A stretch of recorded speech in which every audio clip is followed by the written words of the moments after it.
Suzanne sempre foi marcada pelo rótulo de filha confiável, aquela que resolvia todos os problemas da família, desde que era apenas uma adolescente com seu primeiro emprego de meio período. Aos 32 anos, com uma carreira estável no setor financeiro e 2 filhos pequenos que enchiam sua vida de risos e exaustão, ela continuou a ser o sustento financeiro de seus pais e de sua irmã Jessica. Emergências médicas, contas atrasadas, reparos em casa ou até mesmo férias improvisadas.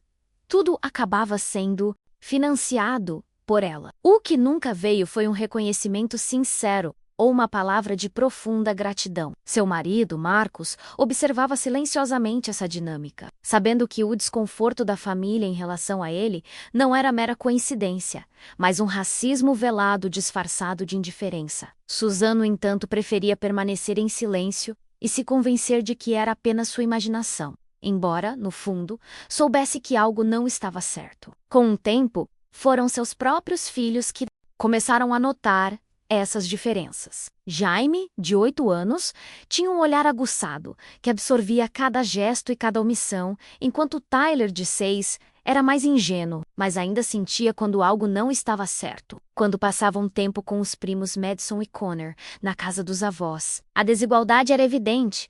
Brinquedos sempre novos para os filhos de Jessica, porções maiores de comida servidas com sorrisos, convites para passeios dos quais eram excluídos. Susan tentava justificar, inventando explicações para os filhos como se fossem simples descuidos, mas cada cena ficava gravada como uma ferida invisível. Não era apenas uma omissão, era a sensação de que Jaime e Tyler eram vistos como membros inferiores da mesma família que deveria protegê-los. O primeiro sinal inegável surgiu numa tarde, quando Susan foi buscar as crianças à casa dos pais mais cedo do que o previsto. Ao entrar, o que viu ficou gravado na sua mente como uma fotografia indelével.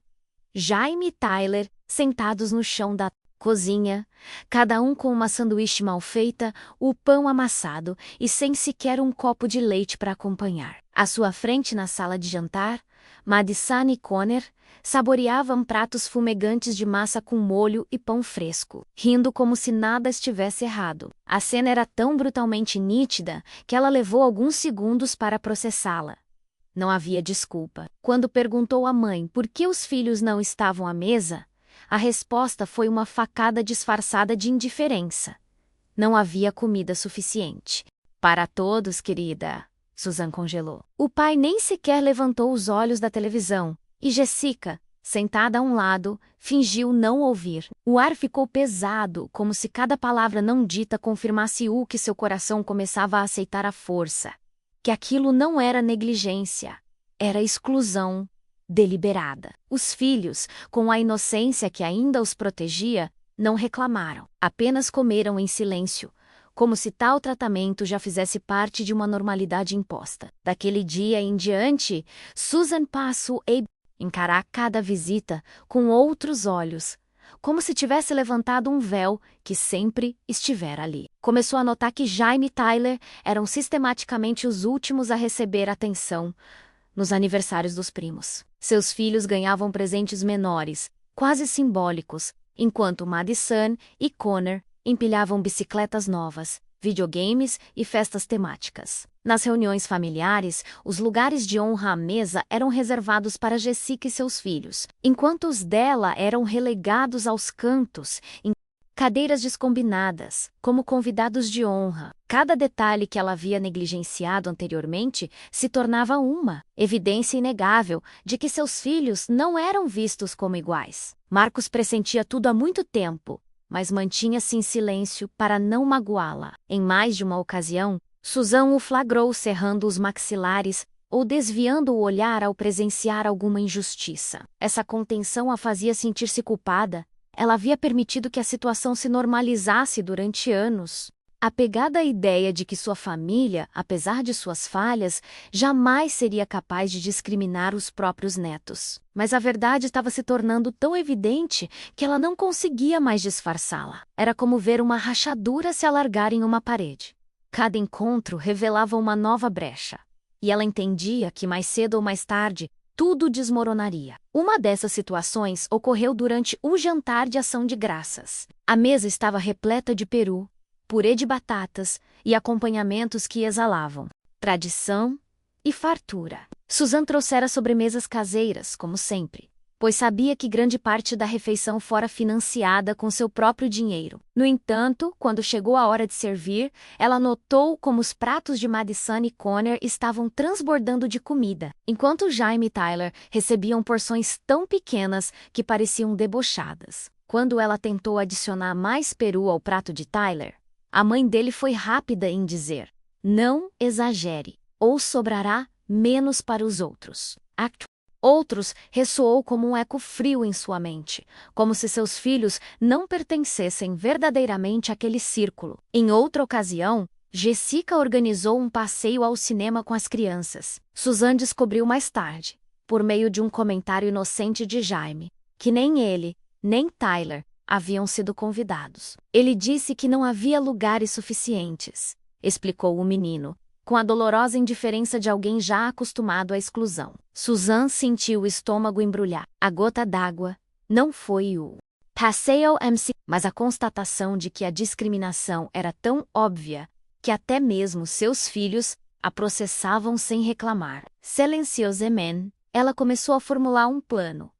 Precisava de provas. Precisava entender a extensão desse tratamento diferenciado, e então decidiu aparecer um dia antes do planejado, para ver com os próprios olhos o que há muito suspeitava. Naquele dia, Susan chegou mais cedo do que de costume, estacionou o carro em frente à casa dos pais e ficou parada por alguns segundos, com as mãos firmes no volante, sentindo o coração batendo forte nos ouvidos. Entrou em silêncio, com passos cautelosos, e o que ouviu do corredor a fez parar de repente. Sua mãe, em voz baixa, mas poderosa, disse: "Os filhos da Jessica comem primeiro. Os da Susan podem esperar. É assim que aprendem o seu lugar." A resposta do pai foi ainda mais dura. Sempre foi e sempre será. Além disso, a Susan é o nosso caixa eletrônico. Mais cedo ou mais tarde, ela vai voltar com o talão de cheques. Essas palavras a feriram como facas, cortando qualquer ilusão de que tudo não passava de um mal-entendido. Susan ficou imóvel, sentindo o chão se mover sob seus pés. Não era apenas a humilhação de ser reduzida a uma carteira ambulante, era a crueldade de confirmar que seus filhos eram vistos como cidadãos de segunda classe dentro de sua própria família. Ela se lembrou de todas as vezes que Marcos permanecera em silêncio, de todos os sorrisos forçados de seus filhos, de todos os silêncios constrangedores que ela disfarçara como distrações. Naquele instante, uma mistura de raiva e clareza a percorreu. Não havia mais espaço para desculpas ou explicações ingênuas. Naquele dia, naquela sala cheia de vozes que não sabiam que a ouviam, Susan compreendeu que o ponto sem volta havia sido alcançado. Naquela mesma noite, em casa, Susan sentou-se à sua mesa e abriu pastas que havia esquecido em uma gaveta. Lá estavam os recibos de transferência, os comprovantes de depósito, os e-mails de confirmação de pagamento. 8 anos de sacrifícios transformados em números frios que totalizavam mais de $127 mil dos Estados Unidos. Ao ver a magnitude, ela ficou chocada consigo mesma. Havia doado tanto por uma família que nem sequer respeitava seus filhos. Sentia que cada número era uma lembrança das noites em que trabalhava horas extras, das férias que sacrificava, dos presentes que não podia dar para cobrir as necessidades de outras pessoas. E o mais doloroso de tudo, cada dólar era a prova de que ela havia nutrido o conforto daqueles que hoje desprezavam seus próprios sangues. Determinada a não ceder à sua raiva, Susan procurou aconselhamento jurídico e contábil. Queria entender quais eram suas reais obrigações, se havia algum vínculo formal que a obrigasse a continuar sustentando a família. A resposta foi clara e libertadora.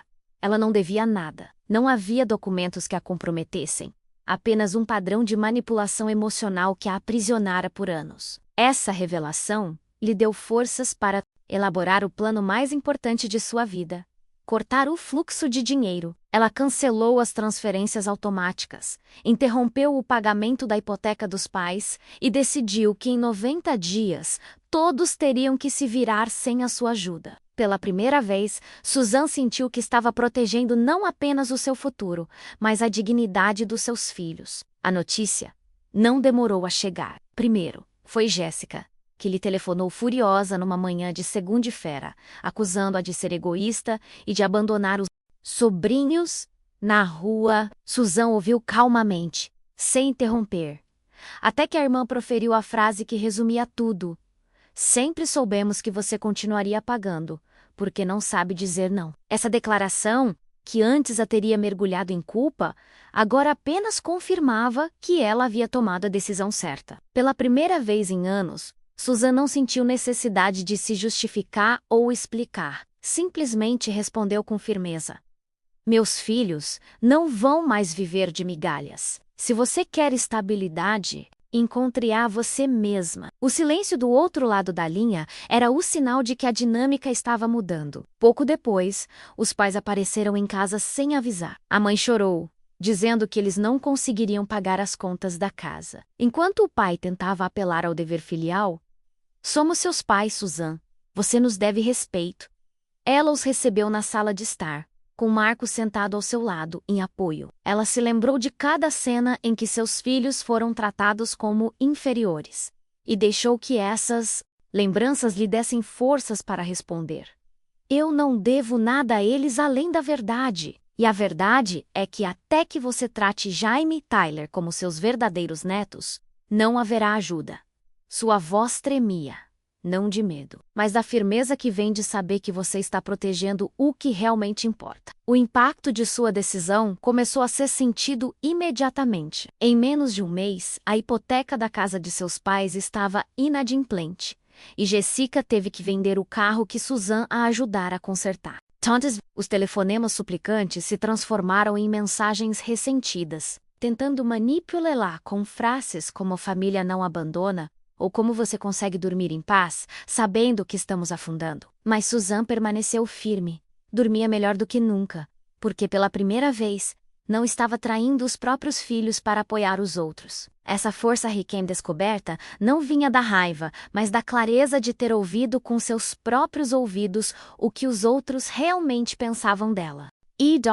A solidão daqueles dias era pesada, mas também reveladora. Susan descobriu que tinha mais tempo e energia para a própria família. Jantares tranquilos com Marcos, encontros para brincar com Jaime e Tyler, silêncios onde finalmente não havia culpa. E em meio a essa calma, ela pensou em quantas pessoas estavam passando por situações semelhantes, presas a dinâmicas tóxicas por medo de abandonar o hábito. Se você leu até aqui, conte-me nos comentários onde você se encontra conosco.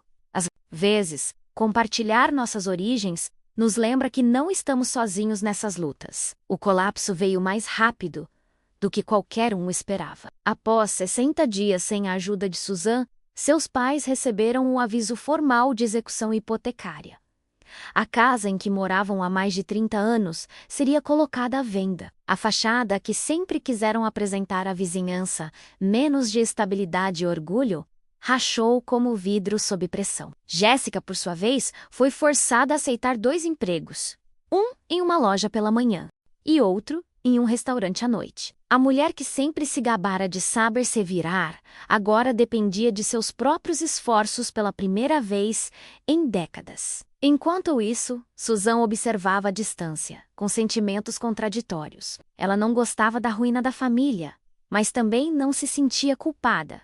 Era o resultado lógico de anos de abuso de sua generosidade. Marcos a encorajou a permanecer forte, lembrando-a de que cada lágrima manipuladora que recebia por telefone era apenas uma tentativa de arrastá-la de volta para o ciclo tóxico. E embora a família a acusasse de ser cruel, ela via em Jaime e Tyler algo que nunca vira antes: segurança. As crianças não abaixavam mais a cabeça quando estavam com os primos, nem tinham medo de ir à casa dos avós. Agora sabiam que a mãe estava disposta a defendê-las a todo custo. O primeiro gesto inesperado veio de seu pai. Numa tarde de domingo, enquanto Marcos trabalhava no jardim, ele o viu se aproximando lentamente, boné na mão, com uma expressão que ele não se lembrava de ter visto nele. vulnerabilidade. Sentou-se em silêncio em frente a Marcos e, após várias tentativas de encontrar as palavras, deixou escapar um quase inaudível "sinto muito". Não era apenas um perdão pelas dívidas. Era um pedido de desculpas pelos anos de desprezo. Por cada vez que fingia não ver a exclusão de Jaime Tyler, Marcos, com sua calma característica, não respondeu imediatamente. Simplesmente ouviu, deixando o peso daquelas duas palavras pairar no ar. Aquele encontro marcou uma mudança sutil, mas real. Marcos contou a Susan sobre isso naquela mesma noite e, embora parte dela quisesse descartar o ocorrido como uma simples tentativa de manipulação, outra parte entendeu que seu pai não era um homem que se desculpava facilmente. A semente havia sido plantada. Pela primeira vez em muito tempo, Susan se permitiu imaginar que talvez as coisas pudessem ser transformadas.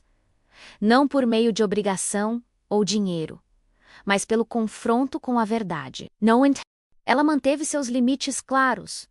Um gesto não apagaria anos de silêncio. Muito menos seria suficiente para Faz-Chloe abrir a carteira novamente. A maior surpresa veio de sua mãe, que durante anos fora a voz mais ríspida nas conversas que Susan escutava. Foi Jessica quem, com evidente aborrecimento, lhe contou que sua mãe havia começado terapia familiar na igreja local. A princípio, Susan não acreditou. Pensou que fosse mais uma estratégia para ganhar sua confiança. Mas semanas depois, quando se encontraram brevemente, ela notou uma mudança nítida.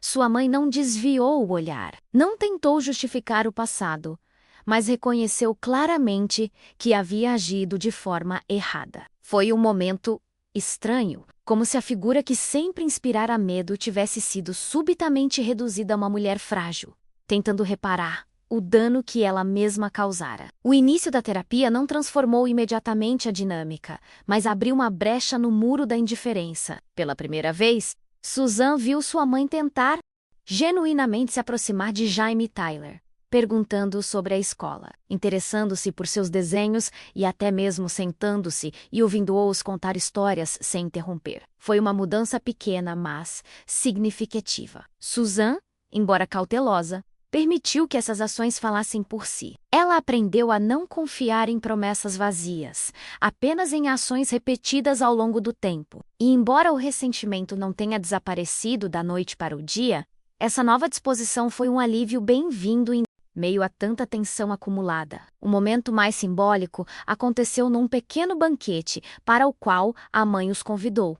Meses depois, sem a velha casa, nem os luxos que Susan havia financiado. A mesa era modesta, com pratos simples de arroz e frango assado. Mas o que realmente chamou a atenção de Susan não foi a comida em si, mas a forma como estava disposta. Pela primeira vez, Jaime e Tyler sentaram-se ao lado dos primos na mesma mesa, com pratos servidos em quantidades iguais. Não houve distinções, nem olhares condescendentes, nem desculpas para a falta de comida. A cena era tão normal para qualquer pessoa, mas tão extraordinária para Susan, que ela sentiu um nó na garganta. Marcos observava em silêncio, com uma mistura de cautela e alívio. As crianças comiam relaxadas, rindo e conversando como se tivessem esperado por aquele momento a vida inteira. Susan, embora soubesse que ainda havia um longo caminho a percorrer, reconheceu naquele jantar um gesto de esforço genuíno.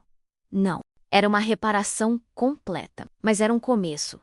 O primeiro sinal de que talvez quebrar o ciclo tóxico tivesse valido a pena. Interior Man. Ela jurou manter-se firme em seus limites. Nunca mais permitiria que o dinheiro comprasse o silêncio ou que seus filhos fossem deixados de lado. Se quisessem reconstruir um relacionamento, teria que ser sobre uma nova base, onde o respeito fosse o cerne da questão. Depois daquele jantar, Susan compreendeu que a verdadeira mudança não era imediata, mas sim um processo de pequenos passos que precisavam ser repetidos consistentemente. Seu pai passou a visitar as crianças com mais frequência, levando-lhes livros e sentando-se para ler com elas. Um gesto simples, mas carregado de simbolismo. Sua mãe, embora ainda desajeitada em alguns aspectos, demonstrava uma disposição diferente, como se estivesse reaprendendo o que significava ser avó sem condições. Susan observava tudo com a prudência de quem sabe que a confiança não se reconstrói da noite para o dia. mas também com a satisfação de ter defendido o que mais importava: a dignidade dos filhos. Nesses momentos de pausa, Susan frequentemente pensava em quantas pessoas permanecem presas em dinâmicas semelhantes por medo de impor limites. Ela mesma esperou demais, até que a realidade a obrigasse a abrir os olhos. Se esta história te fez refletir, apoia com um curtir e compartilhe com alguém que precisa ouvir que dizer chega também é um ato de amor próprio. Porque além das lágrimas, das perdas e dos silêncios constrangedores, o que realmente mudou a história de Susan foi entender que proteger seus filhos era mais importante do que manter um vínculo a qualquer custo. Com o passar dos meses, Susan permaneceu firme em sua decisão. Não haveria mais transferências, nem resgates, nem favores que pudessem comprometer sua paz de espírito. O que ela estava disposta a oferecer era um relacionamento baseado no respeito mútuo. Toda vez que seus pais ou sua irmã tentavam sugerir ajuda financeira, ela calmamente os interrompia e lembrava a si mesma que aquele capítulo havia acabado. E, embora as tensões não tivessem desaparecido completamente, elas não tinham mais o poder de machucá-la. Susan aprendera a estabelecer limites claros e, acima de tudo, a mantê-los sem hesitação. Esse novo equilíbrio permitiu que as prioridades fossem reordenadas. Marcos e os filhos ocupavam o centro de sua vida, sem nada mais competindo com eles. Jamie e Tyler, antes negligenciados, começaram a florescer. Participavam com confiança da escola, convidavam amigos e pararam de se comparar aos primos. Susan, observando-os rir, compreendeu que o verdadeiro triunfo não era ter libertado sua família da dependência econômica, mas sim ter libertado seus filhos da sombra da discriminação. E nessa conquista silenciosa, ela encontrou a paz que buscava há anos nos lugares errados. No dia em que Susan voltou para a casa dos pais, agora um espaço mais modesto após a perda da antiga casa, ela entendeu que tudo havia mudado. Não havia luxos, nem banquetes, mas pela primeira vez havia uma atmosfera diferente. Seus filhos foram recebidos com abraços sinceros, com cadeiras reservadas à mesa e com sorrisos que não pareciam forçados. Susan não esqueceu o passado, mas aprendeu a olhar com firmeza para o presente. Não se tratava de perdoar e esquecer, mas de estabelecer condições claras. Ela nunca mais permitiria que sua família confundisse amor com controle ou ajuda com obrigação. Esse foi o verdadeiro resultado.